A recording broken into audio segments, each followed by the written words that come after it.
Hello and welcome. The last 15 years have marked a turbulent chapter for the history of the European Union, what many have come to call the age of polycrisis. The Eurozone crisis, COVID-19, the refugee crisis, and the geopolitical crisis linked to the war in Ukraine are just some of the most visible manifestations of this phase.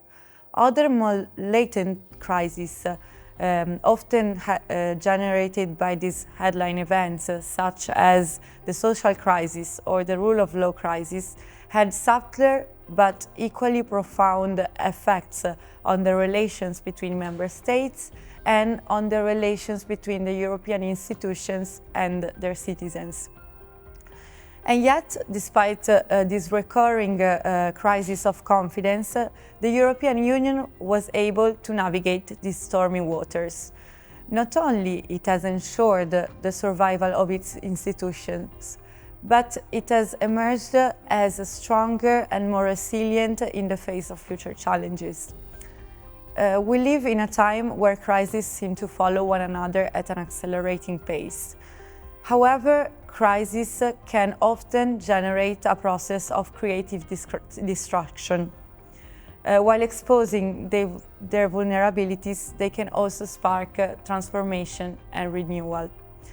The SOLID project is a synergy project funded by the European Research Council that aims to understand how the European Union responded to this crisis, how it has adapted, reshaped, and restructured itself under pressure.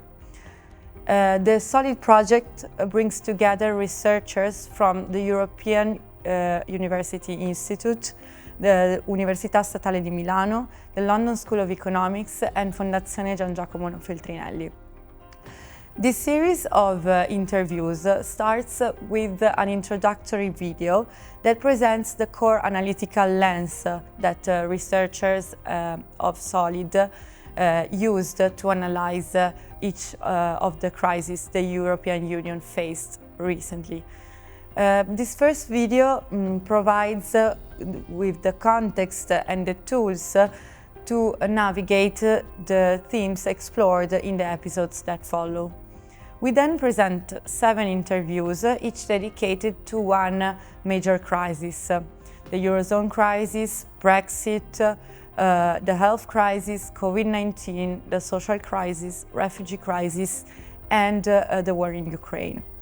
Each interview dives into the key events of the crisis, SOLID's findings on the crisis, and finally it analyzes the long-term political and institutional consequences of the EU's responses to this crisis. We hope you find this series of interviews insightful, and remember, all SOLID's work is available in open access on our website. Let's begin.